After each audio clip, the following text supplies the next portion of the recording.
They're new friends in drag racing. For the 60th straight year, NHRA drag racers from all over the nation have made the pilgrimage to Southern California. No friendly competition. No, may the best man wins. Look at her go. Brittany Ford goes down the racetrack. 338.17 miles per hour. The fastest speed ever recorded in Top Fuel Dragster. No easy victories. No shortcuts. And Ron Capps is on another one. 383.7. 339.28 miles an hour. Oh, it's all personal out here. Did Greg Anderson's procedure fail him this weekend? Yes, it did. Eric Anders wins the first round. There's no love here. Everyone's out for everyone. They're out for blood. We do not wish you well. We wish you luck.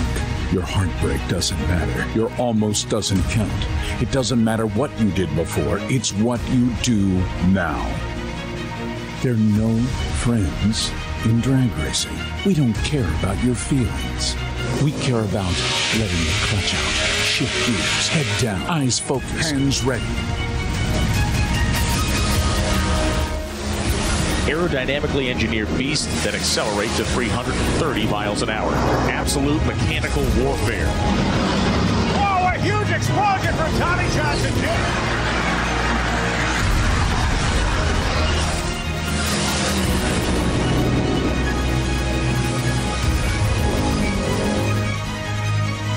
See, it doesn't matter who doesn't like who, or her, or him, or them. There are no friends in drag racing. Included in that lack of friend list is Mother Nature, as she has not exactly provided the most sunny Southern California weather we've ever seen at this 60th running of the NHRA Winternationals, brought to us by Lucas Oil and presented by Protect the Harvest. The competition will be furious today. We know it will be fast, but at times it will be highly unpredictable. As you can see by the grandstands filling up with our well-clothed fans, it is not warm here today. These people are used to living in 70-degree weather all year long. Our crew chiefs are used to racing in 70-degree weather, and they got none of that, and they got no sunshine on this racetrack. Hello and welcome everybody to the broadcast booth, the warmest place at this drag strip here this weekend. I'm Brian Lones, joined as always by Tony Pedregon, a two-time NHRA Nitro Funny Car World Champion. And Tony, there are weekends when it's nice to be in a 20-layer fire suit. Well, we did see good conditions, like you mentioned, 70 degrees on Friday, on Saturday. We did see a lot of the teams make gradual progress throughout qualifying, but what has changed is this temperature, 20 degrees colder. Now, the effect that has on the race cars and on the teams is twofold, because now the tuners have to take power out of the car, not too much, and it also has a direct effect on the racetrack. Still going to be good, but at times it could be too good. So some of the racers that have taken advantage of the great conditions we had Friday and Saturday include Leah Pruitt. The Mopar Top Fuel Dragster rocketed its way down the racetrack to snag the #1 qualifying position in qualifying session 3 early in the day on Saturday, but it was a fleeting moment. She didn't hold on to it. No, but it was a great run, and this is the reward for all of the work that the team puts in over the course of 3 months. They don't go fishing, they don't really go on vacation. They really fine-tune this machine, and it showed in these qualifying runs. It was Brittany Forrest who would wrest that #1 qualifying position back and hold on to it in the final session. She is back with Monster Energy, and this car is a roaring beast, being tuned by Dave Grubnick to an ETE level that I don't know if anybody expected. A mid-360 put her on top of the field, and at the down in the racetrack, or rather down in the pits, we have Bruno Massel and Brittany Forrest.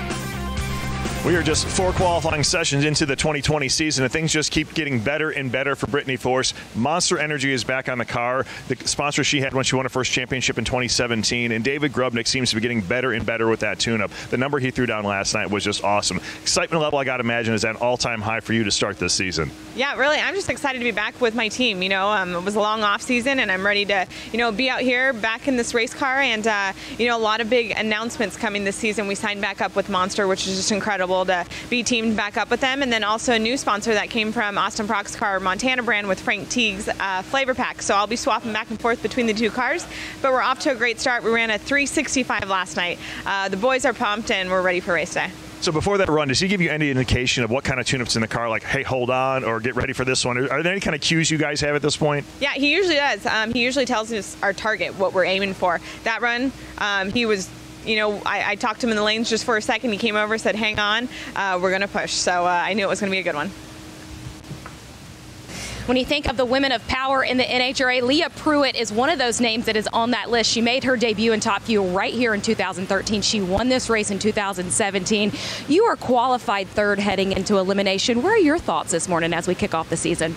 Absolutely impressed with this team. I mean, for those of you that saw in qualifying when we ran that 68, I think we did it in phenomenal fashion, given our circumstances. And the calls that my tuners have made have been great.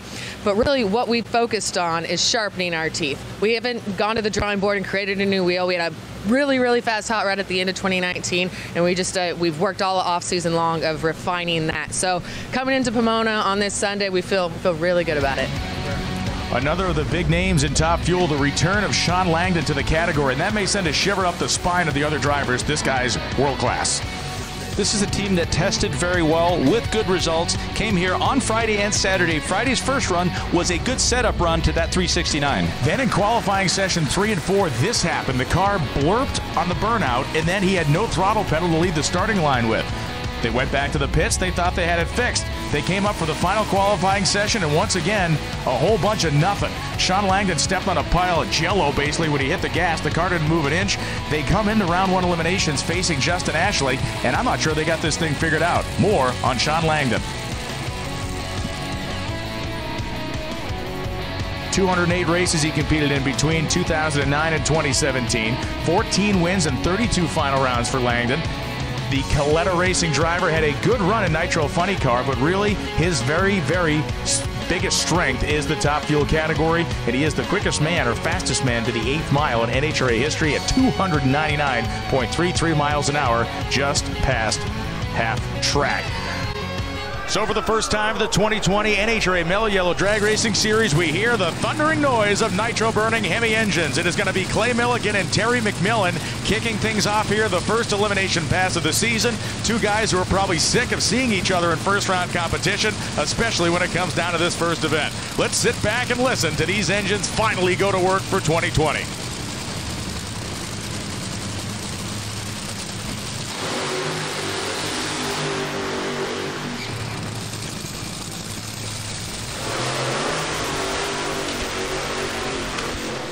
Both drivers completing the procedure to heat those rear tires, maximize traction, the big Goodyear slicks as we look at our Lucas Oil competition ladder for round 1. We see that Brittany Force will have a bye run here in the first round for Brittany. And we see that 7-8 pairing of McMillan and Milligan. It is going to be Justin Ashley and Sean Langdon. That's going to be fun to watch, as well as Brandon Welch making his competition debut against Doug Coletta. Leah Pruitt, Jim Maroney. We see the right side of the ladder, Cameron Ferre and Austin Prock, as well as Sean Reed and Antron Brown. Go back to the starting line now, and we take a look at Clay Milligan's Parts Plus car. Now, Tony, let's talk about this for a second, because these guys had a great season last year, went to a career-high number of finals in a single year, but they didn't win a race. Well, they didn't win a race, but both of them look at one another's qualifying position. So a lot of times for a driver, that means it's very crucial how quick their reflexes are off of the starting line. And the burnouts on a day like this become much more critical. It's not necessarily to lay rubber down like it was 30 years ago. It's primarily to build temperature in the rear Goodyears as well as the engine.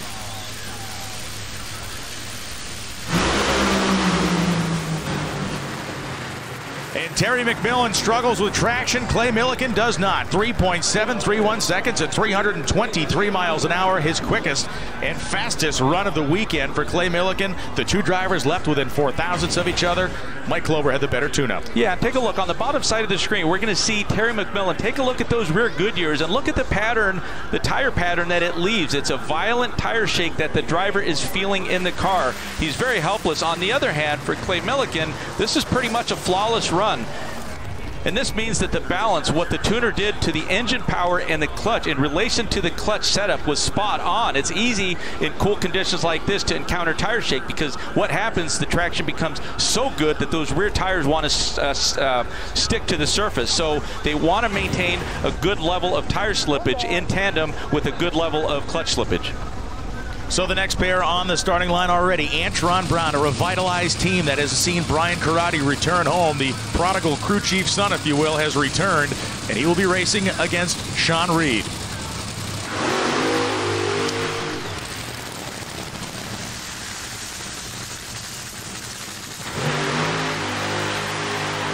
Antron Brown completes his burnout. Let's check out our K&N key storylines here for the 60th running of the Lucas Oil NHRA Winternationals. It is, of course, the 6th decade we're in this race. The second longest running event on the NHRA Tour. Only longer event is the U.S. Nationals. There have been changes to the countdown system for the 2020 season. If you run 18 races, make half of the qualifying passes over the course of those 18 races, you can get in.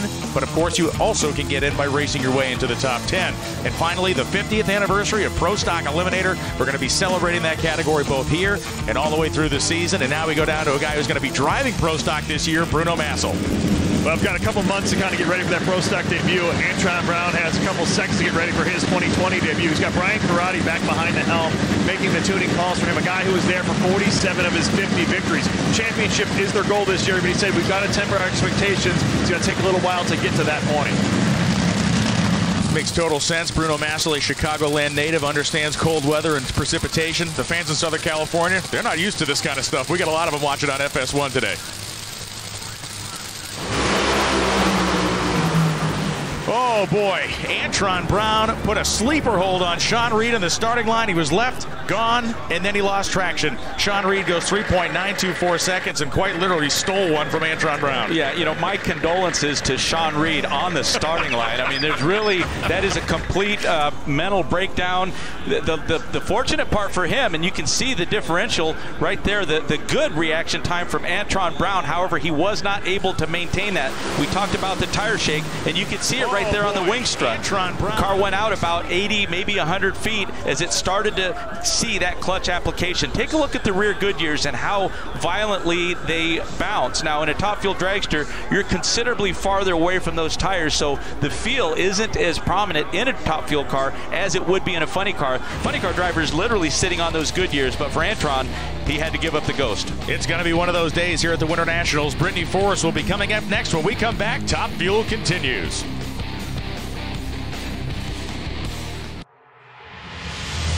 The 2020 NHRA season is underway at the 60th running of the Winternationals in Pomona.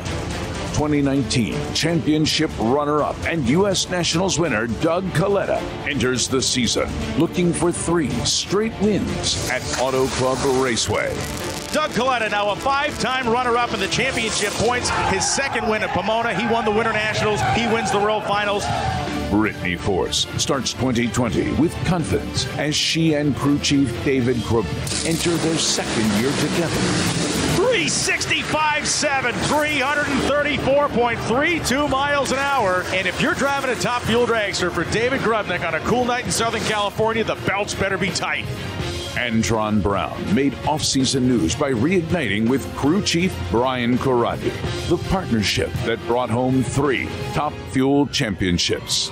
Meanwhile, another former Top Fuel champion returns to the category as Sean Langdon makes the switch in the Coletta camp from funny car to Top Fuel.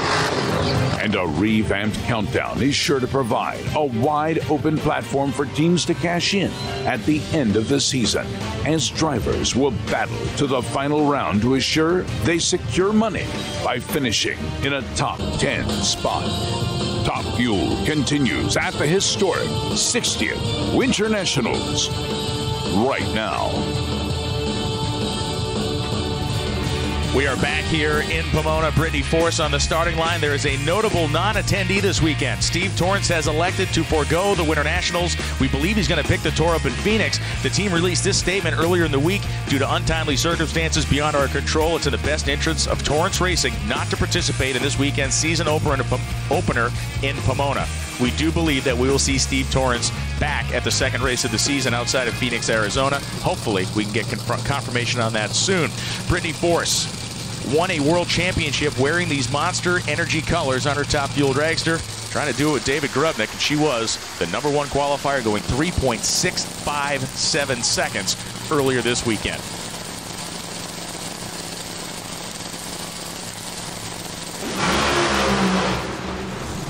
Here it is again, Tony. The monster known as tire shake. Yeah, and you know, it's because of the extremely cool track surface. Now, right now it's 70 degrees. It's actually come up from 65 degrees. Now, that's 20 degrees cooler on average. What we were seeing in qualifying was 90 degrees to 100 degrees. And what that has done is it has changed their clutch setup, the amount of tire slippage in relation to the amount of power that they're making. Fortunately, there was not an opponent in the other lane. Now, this takes place early, and it's literally basketballing those rear slicks. Brittany was off the throttle instantaneously. You can see how it looks on our super slow-mo there. Wild stuff as our Top Fuel ladder begins to shape up. Clay Millican, the number 8 qualifier, will have lane choice over Brittany Force in round number 2. And, of course, Sean Reed upending Antron Brown in round 1. Antron Brown is at the top end right now with Amanda Busick. Well, Brian, and he is definitely someone that knows the monster of tire shake. He looked at his time slip and said, oh, my gosh, I'm assuming to the reaction time of Sean Reed. What conversation will you have when you get back to the pits? None. I mean, you know what? You know, we had a lot of stuff that we had to work on in the offseason. And with Brian Karate back, with Mark Oswald, and this whole Mako Tools, Global Electronic Technology, Toyota team, man, we got our work to do, man. We just got to get the car right and get in a comfortable place. And that run there, I mean, it's a 70-degree track. It's the coolest track we raced on probably forever. So right there, you see Brittany just shook the tires, and you're going to see a lot of their car takes the tires in just tricky conditions. But you know, we just let one slip by, and that's the whole thing. You don't want to start the year out like this. You want to do good. So, you know, our head's going to be down, and we're just going to get ready for Phoenix. There's a lot more left. The starting line. Next pair heating their tires.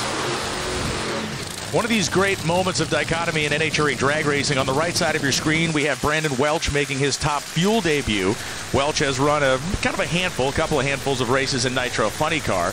And we have the most experienced racer in the history of Top Fuel racing in Doug Coletta. This guy has had more time in the Top Fueler than anyone else. A 3-time Winternationals winner, 2009, 2018, and 19. He swept both Pomona events last season, using 3 hole shots to win the 2019 Winternationals, the second round semifinal and final.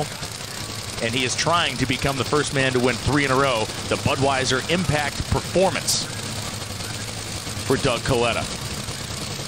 Kind of interesting, Tony, that no one's ever won at this place 3 races in a row. Yeah, and when you look at those stats, one of the things you notice with Doug Coletta, this is a prime example of how a driver is able to carry that car on more than a couple of occasions. He takes an average car and makes it better. He is quicker off the starting line. That's really propelled him to a lot of those victories. Brandon Welch is the guy who has a kind of a stat no one wants to have, but Brandon Welch was the first guy to fully level a nitro-burning Top Fuel Hemi this weekend in qualifying. They absolutely mangled one when it broke the crank during qualifying.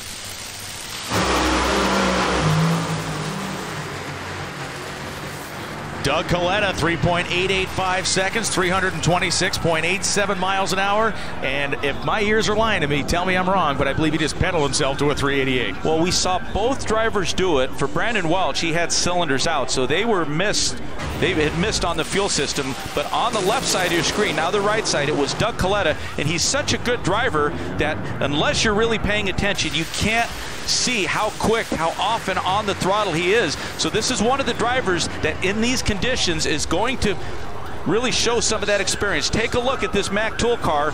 You can see the pattern. It's shaking off and back on the throttle. Now, if a driver catches it quick enough, you can actually save the run. This is another run that Doug Coletta has saved for his team. It's almost superhuman when you see how quickly he can do it. Let's check out Doug Coletta's wins here as we check out again our Budweiser Impact Performance. This, the 2018 Winternationals, lined up next to Tony Schumacher, a man who literally broke his heart here a few years before that.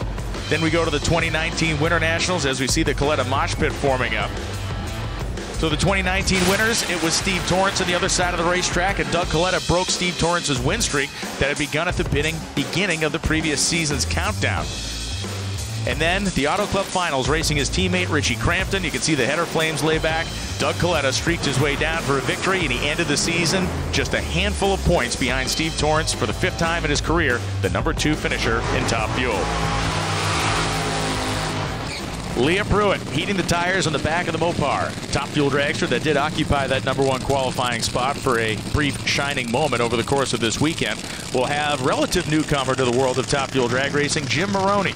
The American Flowtech car we've Heard that Jim Maroney's planning on running the majority of the season. He's getting things started here in Pomona. But let's talk a little bit about Leah here, because this car is looking as good as it ever has. Yeah, and they're really picking up where they left off. We saw this car in flashes perform very well. The bigger surprise is how it wasn't able to do that the entire year, but it's not easy to run these machines. Todd Okahara there, you can see him making some last-minute adjustments on the idle. He wants to hit his target. If he wants that car idling at 2,600 RPM, any variation in that, if it's a little much, it's going to make more power. He doesn't want that. If it's too low, it's going to stick the tires. So that's one of the adjustments he's making. But this car was very consistent in qualifying. And Leah in the seat, she's also going to have to be cognizant. If that car starts to shake, she's going to want to react as quickly as she can. It was 11 years ago that Leah made her top fuel debut here. It was when she was 8 years old that Leah made her drag racing debut here. A lot of family history at this racetrack for her. As we get ready to go. Leah's car yawing around there at the top end, but how about you, Leah? 365.9, 328 miles an hour. That is the first real official throwdown run we've seen with these conditions. Yeah, and one of the things that we're going to see, when the tuner hits it right, they haul under these conditions. They just don't have a lot of data on this cool of a racetrack, so they're taking their best guess. They're going to go to some of the data they accumulated last year. They're going to go to some of the data they accumulated last week in Las Vegas, where we saw some altitude, but it was cold. It was extremely cold. But for Leah Pritchett, it was a bonus that that car went right down the racetrack. Young Austin Brock, who won his very first round of competition at this race last year, pedaling himself to a victory. Will he have to pedal it again? One of the young stars of the sport will be up when we come back.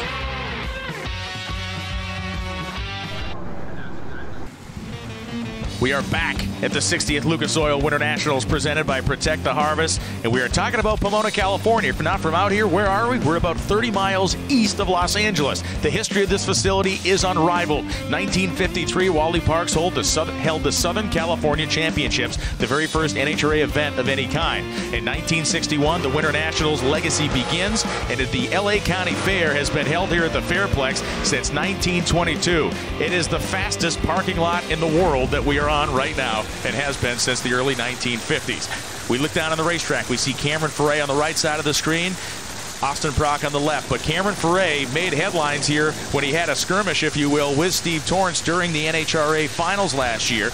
It was a disagreement that began with Cameron's staging procedure, and it evolved into this.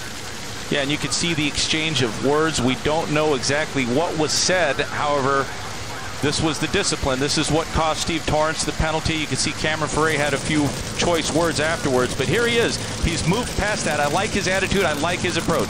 And Steve Torrence at the following day's NHRA Awards was very conciliatory in his speech. Yesterday was not one of my prouder days, so Cameron Ferret, you're somewhere over here. I heard all your fans hollering for you. I'm sorry, brother. In the heat of the moment, I got out of line.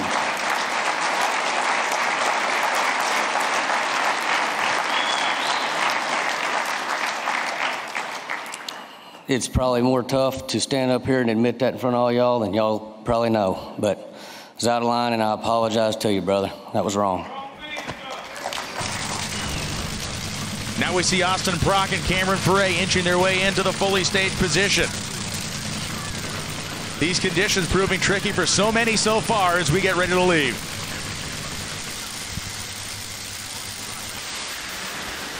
Oh, they both got to get on and off the pedal. Ferret's still in this one, but it gave up the ghost. You saw the external combustion happening outside the engine, and Austin Brock skates by with a 4 flat at 316 miles an hour. And for the driver, you can take a look. Cameron Ferret, he had cylinders out, so while they have to change the tune-up on the engine, they also have to change the fuel system. You can see problems are really setting in for Cameron because he was off the throttle. When he gets back in the throttle, this is an 8-cylinder. It's only running on 6 cylinders, so what's going on inside that engine, it's placing a high demand on those parts, and you can see it pushing a gasket out. It's detonating. And in the other lane was Austin Brock, whose car shook. While he may not have a lot of experience, he has an extremely good feel for the car, got off the throttle a lot like Doug Coletta did, and got his car to the finish line. A couple of our half-frozen fans may have appreciated the warmth they got on the way by, but that's about it. Cameron Ferret qualified this weekend. We actually talked to him earlier after one of his qualifying attempts, and this is what he had to say about last year. It was just a big learning experience out here, and I'm doing everything I possibly can to come out here and to race a car. And I was that 8-year-old kid standing on my dad's shoulders trying to say I was going to do that one day, and I work really hard to do that. And I race every race like it's my last. And luckily Terry's been able to give me an opportunity to come out here to the 60th anniversary Winternationals and do it again. I'm just out here. We're going to go to every race we can and try. And for Impy Incorporated, everybody has a Volkswagen story, so we're out here chasing the dream and showing everybody that Impy is alive and well in the Volkswagen world. So restore your Volkswagens. Have you talked to Steve Torrance? I have not. I wish him all the best. For everybody in the fan, all the fans, all I can say is, we want cars out here, and I hope everything gets all squared away. I don't know the situation why he's not here. To be honest with you, I'm focused on myself, and I'm here to race. So I wasn't going to miss it. I can tell you that. Good to hear from Cameron Ferret. Unfortunately, first round didn't go the way he wanted, but it was neat to see him back at the racetrack. He certainly is thankful for it. As we look down at Sean Langdon, the big moment here when he steps on the gas pedal, does the engine return to idle or does he actually spin the tires? We'll find out right now.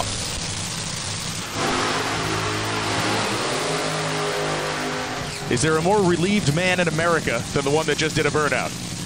That's a good sign. And for Sean Langdon, he's got multiple things going on in his head. He's considering the racetrack. He knows the car sounds good.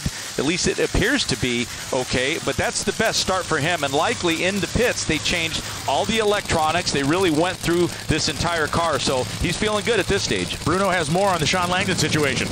Yeah, it was a bit of a head scratcher and something they don't have 100% sorted out. It's a situation where they had a background wire and it caused an issue with the Leahy shut-off device where it connects to the injector. He said the fourth qualifying session they thought they had it fixed and it inadvertently set itself off. He stepped on the throttle, it didn't open the blade. So they came back to the pits. They found there was a little bit of a slop in the connection. Where that connection is at, so they decide, we're putting an entire new system on the car, throw parts at it and hope it fixes it. From the burnout, it looks like it fixed the problem. It certainly does, Bruno. As we look at the starting line, Justin Ashley, one of the most promising young drivers in Top Fuel drag racing, will be running enough races to qualify for Rookie of the Year honors. If there is anybody in this field that can lead pound for pound with Sean Langdon, it's that kid on his left. He's out with an 0.46 reaction time, and the tape will show a 3.72 second elapsed time, 323 mile-an-hour speed, and Justin Ashley's 2020 season begins with a win light. Yeah, and you hit it spot on. Justin Ashley, he was very impressive when he really came onto the scene last year, and you can see him get out of the gate about 0.02 of a second against Sean Langdon. So Sean Langdon had a car up to about 80 feet, encountered tire shake in the other lane for Ashley. It was smooth sailing, but this is what Sean Langdon had to deal with. You can see how much it's shaking. Now he's trying to get back on the throttle, goes right back in, and more than tire shake, it starts to spin the tire. The engine RPM revs up, and at this stage, through his peripheral vision, he can see Justin Ashley streaking away. And for Sean Langdon, that 0.65 reaction time is very competitive, but Justin Ashley with a career best elapsed time at 0.46 leave is telepathic, and he's fired up. Let's take a look at our Lucas Oil competition ladder as the Nitro Hemi continues to release a little smoke down there at the top end. It is going to be Force and Milliken. It is going to be Ashley and Coletta, the young lion, the kid that can leave and shoot the light bulbs out of the tree, versus the guy who is recognized as perhaps the best Top Fuel driver of all time, Doug Coletta. And then it's Pruitt Reed and Austin Prock with a single. We're going to be back with Nitro burning funny cars. It's going to be Bob Tasca. It's going to be Ron Capps. Will the shake it and bake it continue? We're going to find out. We know one thing. Somebody's moving on to round number 2 here at Pomona. It's just starting to get good at the Winters.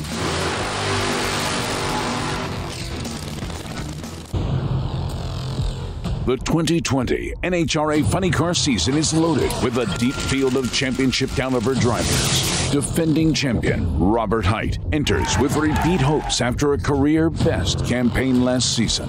While 2019 championship runner-up Jack Beckman looks to make it 2 in a row at Auto Club Raceway after taking home the wallet at the final race of 2019. Matt Hagan returns to Pomona looking for his 4th Winternationals win.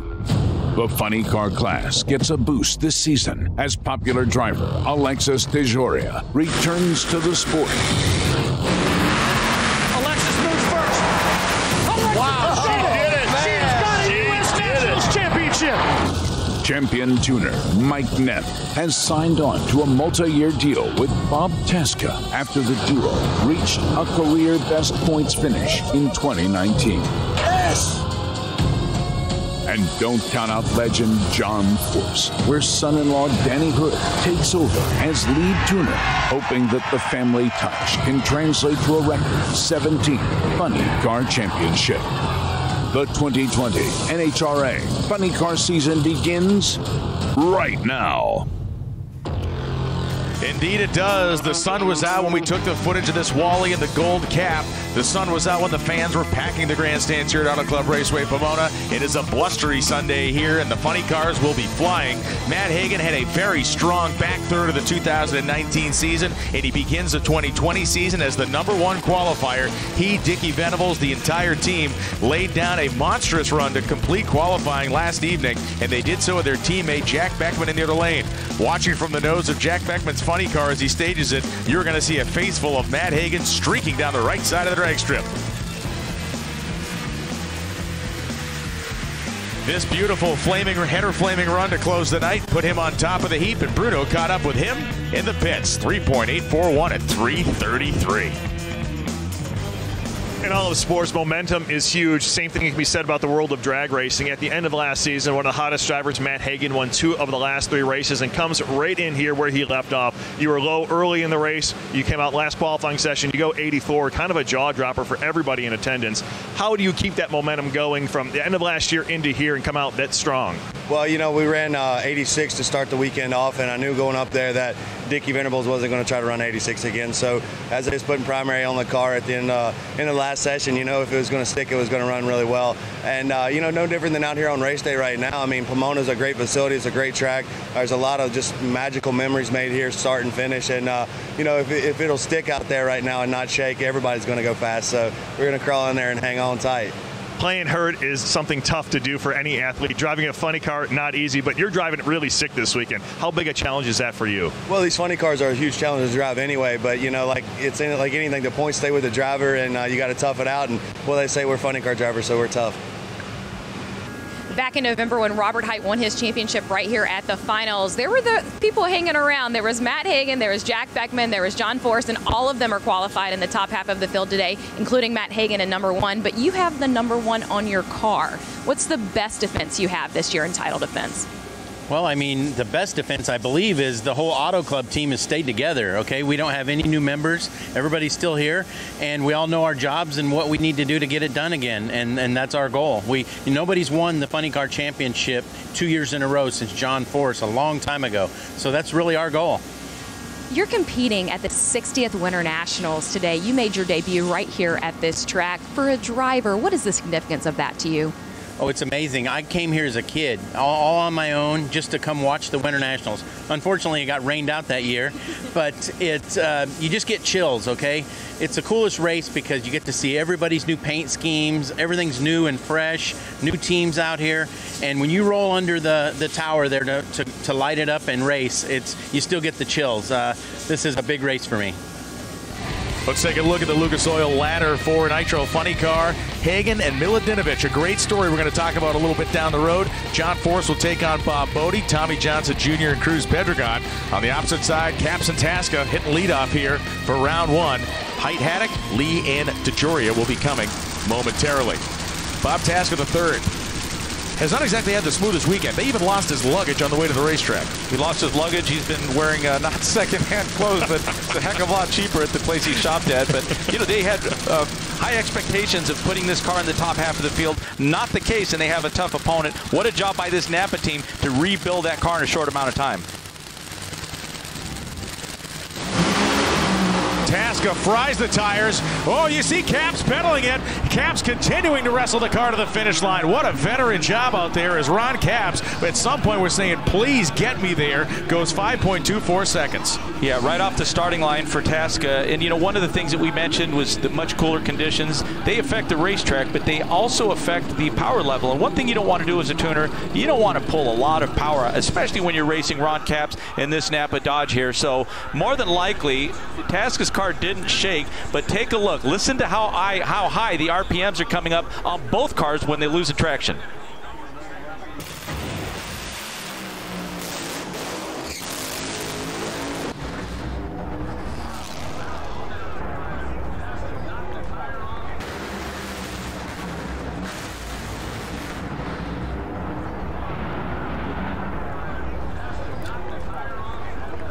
Well, right here, right off the starting line. Now, Tasca did the right thing. It's a conditioned response. You can see when he opened the throttle blades, they didn't go all the way open. However, the wheel speed never really slowed down. And for Ron Capps, he's driving on instinct as well. He doesn't know where Tasca is, if he's in the other lane, if he's going to come around him. So what he's doing, his conditioned response, his instincts are telling him get off the throttle. He never really got the wheel speed to slow down, but he, unlike Tasca, had a lot more momentum accelerating down the racetrack. Capps looking like California sprint car racer Corey Cruzman that he's driven with before up there, employing those sideways tactics. Tommy Johnson Jr., and here comes Cruz Pedregon.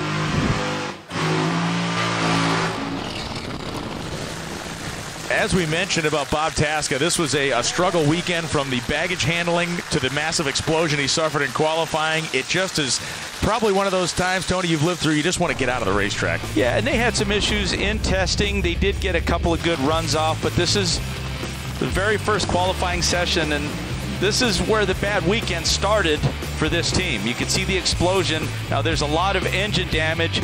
It really destroys the body. So what they did was they brought their backup car into service. This explosion not only did damage to the body, but it destroyed their management system. That was the reason they pulled out the second car, but they did not make that second qualifying run because the car didn't have brakes. So they're going to regroup and hope for the best in a week and a half in Phoenix. Tommy Johnson Jr. had a very strong regular season. He had a near disastrous countdown. It seemed if it could go wrong for Tommy Johnson Jr. in the countdown portion of 2019, it did. Cruz Pedregon is still kind of slowly plodding his way through a very long winless streak that he's trying to bust out of. Well, like several other teams, some of the changes that this Snap-on team made, it's going to take a little time to get Eric Lane, one of the new additions, just to get things right. But Cruz recognizes the conditions in front of him bring some level of unpredictability. Cylinder out for Cruz Pedregon. Engine out for Cruz Pedregon. 3.873 seconds for Tommy Johnson Jr. Best run of the weekend. John Collins is a talk quietly and carry a big stick guy, and he showed it there. So you can see Eric Lane looking down the racetrack. Now let's go all the way down the racetrack with Amanda Busick and Ron Capps. And you could tell the relief was off of Ron Capps when he got to the top end. We open up the first race of the season. Are you ever ready for pedal jobs like that? They're fun, but I got a lot of that experience driving dirt cars, you know, Tony Stewart and Eldora and Chili Bowl, things like that. They really do help you, believe it or not. We're still behind right now. We didn't get to test. NHRA gave the award, the Never Sleep or whatever award that was, and that is very appropriate for these Napa guys. So cool about a funny car. You're sitting there waiting to run. You got this big Hemi, 11,000 horsepower, fire-breathing Hemi sitting there ready to start, and all your crew guys are around you like you're going to battle, and I just love that. So Pennzoil, USA Compression, Dodge, everybody just, we're behind, but we're catching up, Amanda, and I think we'll be all right. We need some more runs. So it's getting emotional, sorry. It's a happy man, a happy man. He had no idea where that team would be, and now he knows they're going to be contender right off the bat. Robert Hight, the defending world champion, will be coming at you right after these messages. It's Nitro Funny Car Round 1. Welcome back to Auto Club Raceway of Pomona, the 60th running of the Lucas Oil NHRA Winternationals, one of the most historic drag races on planet Earth at the most historic drag strip on planet Earth. We see Terry Haddock and we see Robert Hight heading to the water box. You know, our own Tony Pedregon is part of some Winternationals history. We go for this week's Dodge Tales from the Strip and look back at a very memorable moment from a right-hand man. To add insult to injury, this was coming off of my 2007 championship. As we take another look at this, they say your life flashes before your eyes when something bad happens. That's not the case. I saw a bunch of fire. Take a look right at the finish line, 300 miles an hour. And this was one incident in my career. I would recall tensing up. I knew there was going to be some impact with the wall, but right here, I just told myself a couple of times I'm not going to come back. I was fortunate to be able to walk away from it, but you can see all the layers of the fire suit were burned off. Walked away with 2nd to 3-degree burns on my hands, suntan's back. We spent enough time together that I've often questioned your sanity, but when I watch those videos, I know that I'm asking the right questions as the body comes down around Robert Hight. Let's talk about this for a second. We talk about these conditions favoring the high horsepower cars, but they walk that tightrope. Yeah, and Terry Haddock knows that this may be an opportunity for him. The problem with the other lane, your opponent there is Robert Hight. He, like a driver like Austin Prock or even Doug Coletta, he's so good. If they miss a little, he can fix the car by getting off on that throttle maybe once, maybe even twice. So this is a tough opponent for Terry. Apparently there has been something, oil or fluid, discovered on the left side, so they shut Terry Haddock off. They will not allow him down the racetrack. The starting line staff saw that the car was leaking.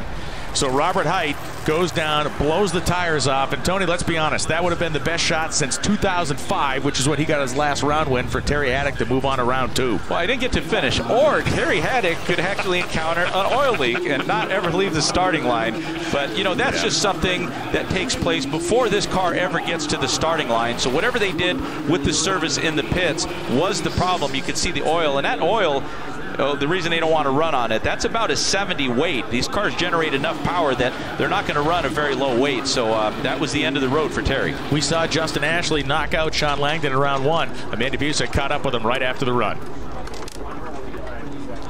Well, at the Winternationals, Justin Ashley officially kicks off his Rookie of the Year campaign and opens up with a 46 reaction time. Justin, how do you do it? I just try and go up there and not really think too much about it. Just try and focus on doing everything I can to help my team win. And I'm just so incredibly proud of my guys, man. The job that Aaron Brooks has done with this car is just second to none. And I'm just happy to be here. I'm excited for this team, for strutmasters.com, for Kato, for Autoshocker. We're moving on to round 2. Thank you. It was the famous movie Blazing Saddles where they famously said, don't shoot them, you only make them angry. One of the most seasoned funny cars teams in the world had to deal with adversity. They had to deal with a trailer that burned down. Frankly, they got angry, and you can see how good they are servicing the car right now. These guys didn't need any more motivation, but boy, they got it. There is Jack Beckman, the Infinite Hero. Charger SRT Hellcat body Nitro funny car. Check this view out. We have a new in-car camera. I guess it would be an outer car camera, but you're going to get this kind of anti-view of Jack Beckman's runs down the drag strip. He is going to be running down the racetrack next to Steve Densham, the son of the legendary funny car racer Gary Densham, who debuted here 46 years ago at the 1974 Winternationals. Let's take a look at our Lucas Oil competition ladder as Jack Beckman prepares himself for the run. We've seen Tommy Johnson Jr. run caps and Robert Hight advance. J.R. Todd, Tim Wilkerson yet to run. John Force, Bob Bodie yet to run. The pair following this one will be Matt Hagan and Mr. Miladinovich in the Hot for Teacher funny car. Could this be a pair of upsets in a row, or at least one? We know Steve Dencham's hoping for an upset. He did win a round at the World Finals, and Tony, in these conditions, he's got a fight chance. Well, when Beckman looks over in the other lane, he doesn't see a duck. This is a formidable opponent. However, if you look at qualifying, at all the cars, Jack Beckman had the best, most consistent car, and he was pretty good on the tree, so don't change anything for this team right here. They're going to have to make some adjustments, but to this point, they've been pretty good. The fans continuing to come in the gates here at Auto Club Raceway in Pomona, warming themselves up and finding a good viewing position in these grandstands, lining this historic drag strip. It is going to be Jack Beckman's second stage. Once again, they're sideways. Steve Densham pedaling, but it's to no avail as Jack Beckman, wow, smokes a motor and has a fire down there. 4.291 seconds, 294. Not only do we have an exterior camera on Jack Beckman's machine, we have an interior camera, and he looks like he's in the middle of a backdraft right now. Yeah, well, you can see a lot of the smoke gets into that cockpit as much as there's a firewall and measures to seal that from getting into that cockpit. It happens. Now, Jack Beckman did what a lot of drivers did to get to the finish line that did have some success doing it. You can see the car shake off the throttle, not exactly in the middle of the lane because the rear tires are spinning. Now, as a driver in one of these funny cars, you know that there is some engine damage, but Jack Beckman, like many others, relying on instinct, you have a tendency to keep your foot on the throttle, knowing there's some damage and just kind of tensing your body and hoping that car gets to the finish line as quickly as possible. Beckman has had a bad cold all weekend. That cleared his sinuses. One of the great stories this weekend, Alex Miladinovich qualifying for his first ever NHRA national event in a funny car he built himself, powered by engines he built with his brother at his own home. He is in the next pair on the racetrack, and this week's Mickey Thompson behind the visor, we see his joy at qualifying for this event. It's everything. Came here when I was 16. My brother builds all the motors. He brought me here, and I love the sport. I love the sport. My brother, we built all the motors at his house. We do all the stuff for ourselves. I'm really emotional, and I'm sorry for crying. Not supposed to talk when you cry. 35 years to get here, and in one weekend, I got the team, all my buddies, KP, Junior, Big Dummy, my wife, I wish I brought my girls. My daughter's at home saying she's bored of grandma. She goes, I want to come out and hang out with Terry McMillan's kid. I'm ecstatic. I'm really happy. So I hope I get some sleep tonight because we barely made that turnaround. So I felt like John Milner and American Graffiti. So that's all I got, man. There is Alex Milodinovic right there. Idle coming down. His wife going to back him up to the starting line. Matt Hagan going to be his opponent. Tony, that's as real as it comes. We get, you get the boo birds, you get the haters on the internet. You got to be a billionaire to go do this. The guy built the car with his own 2 hands. He's a heavy equipment mechanic, basically, and he's out here getting it done. Yeah, and that's a lot just to get here, but you do have to have some high level of skill, some expertise. Of course, he had a great teacher in Steve Pluger. Steve Pluger was a chassis builder made popular by John Force before they switched chassis, but for a lot of years and a lot of championships, that was the preferred chassis by John. Bruno Massel has more on the starting line. Well, obviously some concern for Matt Hagan and his crew. The number 1 qualifiers, they've watched the first 3 pairs go down, and only one funny car has made it from A to B under power. That is Tommy Johnson Jr. They say the concern is really with the racetrack. They're calling it a cold, hard track, which is not optimal to get the rubber to bite into. So they've taken that tune up and turned it way back. The question is, you pull back too far, how far do you pull back? Because then you go into immediate tire shake. So it's really a gamble right here. They say they don't have a lot of data where they're at in the tune-up right now, and they're kind of rolling the dice. They are rolling the dice, but there may be one esoteric fact on their side. The last 3 NHRA Winter Nationals winners in funny car were all number 1 qualifiers. So by hook or by crook, he's going to try to get it there. And boy, if you thought you saw a couple of alligator tears out of Milodinovic for qualifying, if he gets around Matt Hagan here, we're going to go down there with some pig mat to dry it up.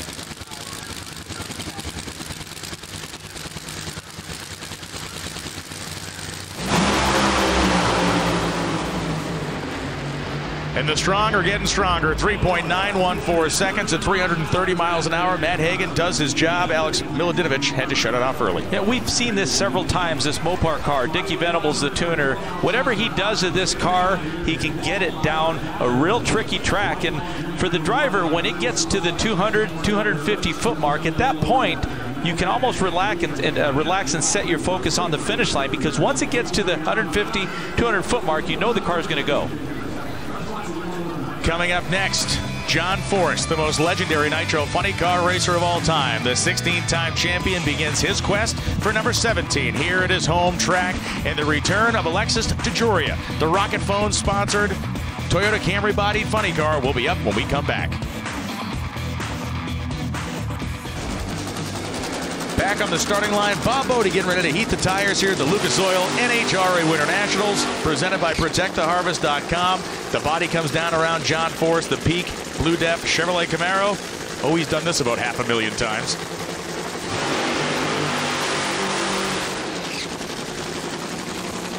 The AAA display is an active place at every NHRA national event where it appears, and this weekend a new feature was brought out for fans called Get to Know.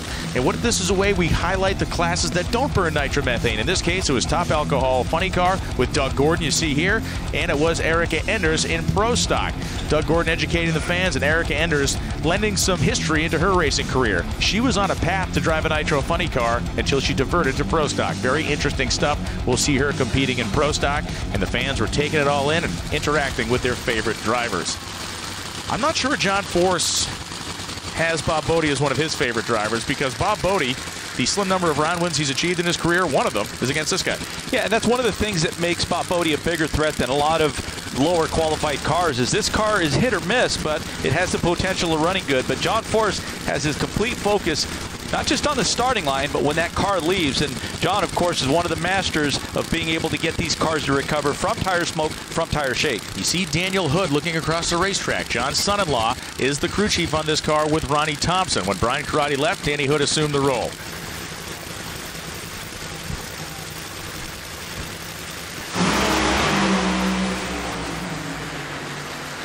The problems were immediate and terminal for Bob Bodie, but for John Force, 3.875 seconds. He does not have lane choices. Tommy Johnson Jr. went 3.873, but it is the second quickest run of the round. That's moving.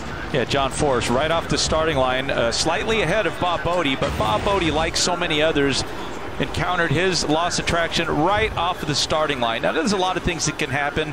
Maybe the engine was just making too much power. Maybe the clutch. A lot of times you have to put some of the weight on the lockup levers, and if it's too much because you want to maintain that wheel speed, well, the end result is going to be what happened to Bob Bodie. But for John Force and his tuner and his team, a very well-prepared car. So we got, we got pieces of rubber chunks or clutch stuff melting there in the pits. I'm not sure what that was, Tony. Charcoal briquette?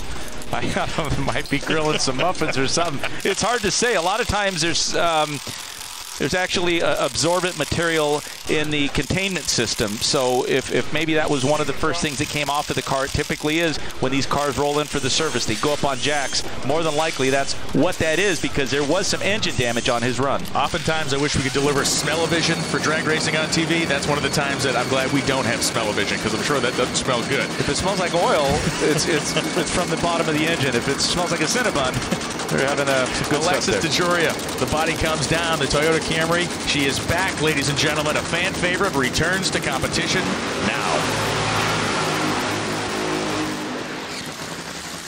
So, of course, for Alexis DeJoria, her high watermark, performance-wise, her biggest career moment in Nitro Funny Car, the 2014 U.S. Nationals. Yeah, right off the starting line, she got a nice jump, but everything went right for Alexis in this final round on the biggest stage for a Nitro Funny Car. That's the U.S. Nationals. She performed, the car performed. The end result is she's in a very elite group of U.S. Nationals winners. We look at her career highlights. 141 races run. She debuted in Dallas in 2011. She ran the full tour from 2012 to 2017 before taking a break. Career best finish, 7th in 2014. 5 total national event wins and 9 final round appearances. We just saw the Indy win, and she is the only driver in NHRA history to have wins in Funny Car, Top Alcohol Funny Car, and Super Comp. Also, the first 3-second female Nitro Funny Car driver. And Paul Lee is another interesting case. Paul Lee is going to run a larger schedule than he has run. Half the races or more this year in the 2020 season. Has global electronic technology on the race car, FDI torque converters and performance as well. He has Jim Overhoff tuning. This is a sneaky lever. This guy is very good in the starting line. Yeah, and don't let the looks fool you. I mean, he's a very successful business owner. Not one of the young lions out here, but very good off of the starting line, and that could create a problem for Alexis. Del Worship, her crew chief, turning 50 years old this week. The ageless man looks like he's about 27, but the fact is he's entering his 5th decade.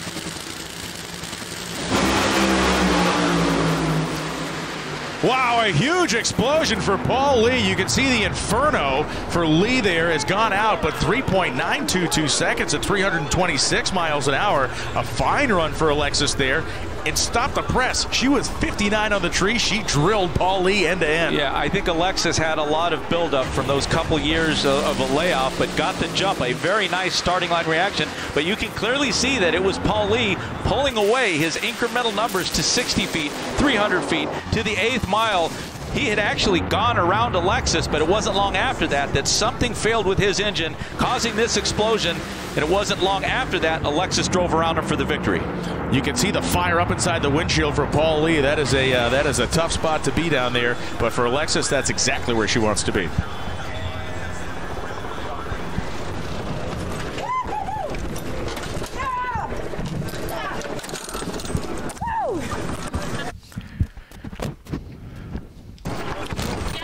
She wants to talk to you. Thank you. She wants to talk to you. Stay here. All right, she'll get her stuff.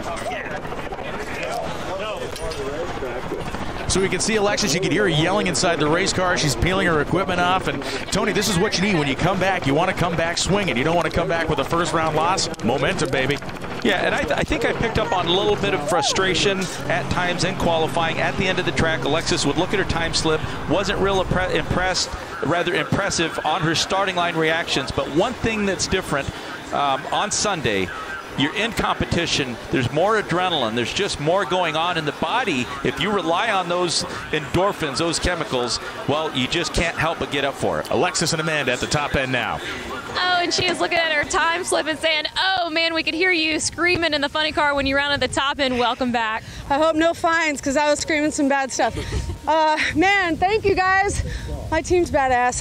I always know on race day we pull it together. Just building off of what we got right now, you know, just chipping away at it. Man, I had a killer light. I'm stoked right now. Thank you. Thank you. So many things have changed in the world of Nitro Funny Car Racing and Top Fuel Racing. We got to look at some of the great history of these categories at the Winternationals. Brandon Murray there in his Top Fuel dragster. A great look here at the Kazanian Lemon and Kono car, the Mustang, Bob Glidden, the Mike Ruth-owned Tribute Pro Stock car. We had great historic categories here this weekend, including the Evil, Wicked, Mean, and Nasty Dennis Taylor-owned Mustang Funny Car. We did, unfortunately, have an incident in the Nostalgia Nitro Funny Car category as Dan Horan Jr. found the net at a very high rate of speed. Yeah, and these cars don't just look good. This is a series. They actually perform well. 262 miles an hour in the quarter mile, no parachutes. And take a look as it hits one of the bumps just before it gets to that sand trap. Way too late on the parachutes. This, guys, is a very short shutdown area. It grabbed that net, caught the car just like you'd catch a tuna, took it and turned it over backwards. Dan Horan was okay, walked away. Tony, you and I actually got a chance to look at the chassis as well, and it seemed like the net really took this thing and stopped it as gently as possible. Yeah, and the instructions that the drivers are given when this happens, you want to drive straight into the net, and this is a prime example of following those instructions allows not just the driver to walk away, but to really salvage a car that appeared to be a total loss. So Al Segrini, probably Massachusetts' finest Nitro Funny Car export, won the 1984 and 1985 Winternationals, and Segrini, with his Boston accent flaring, did it in dramatic fashion, burning two cars to the ground. You can see the incredible explosion, blew the windshield out of it. But this one here, Segrini has told me in the past he staged the car, hearing a clanking noise in the clutch, and this is the result. Yeah, and the driver knows he was driving the Joe Paisano car, one of the late great team owners, the godfather of funny cars. John Force knows all about being on fire. His crew is trying to minimize the possibility of that happening by completing their service quickly and accurately. Force advancing out of the first round will be racing Tommy Johnson Jr. They ran within 2,000s. It promises to be one of the toughest matchups of round number 2. You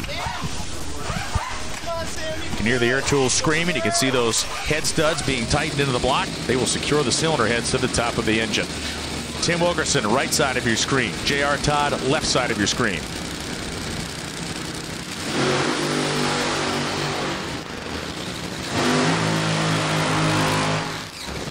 Burnout's complete. We talked about the heritage of drag racing. Well, if you love nostalgia-style drag racing and history, this is the 2020 NHRA Hot Rod Heritage Racing Series schedule. You can see some great flashback-style actions at places like the Good Vibrations Motorsports March Meet in Bakersfield, California. Drag racing mecca. You need to go to Bakersfield if you love historic drag racing.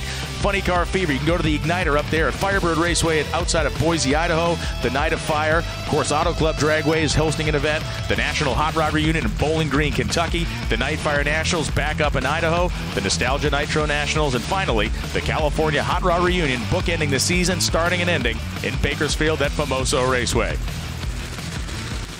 It's a guy that loves history, but he's certainly a guy that is modern in terms of his ability to drive a Nitro Funny Car. Yeah, J.R. Todd gets a little lost in the shuffle at times because we see spectacular runs from the John Force team, from the Don Schumacher team, Hagen and Beckman, but always under the radar is this DHL car, and just when you start to count them out, well, they can spring up and surprise us with their performance. They're going to need some of it right now against Wilkerson. Tim Wilkerson going to try to make the best of these conditions. The engines making massive amounts of horsepower. Both cars pre-staged.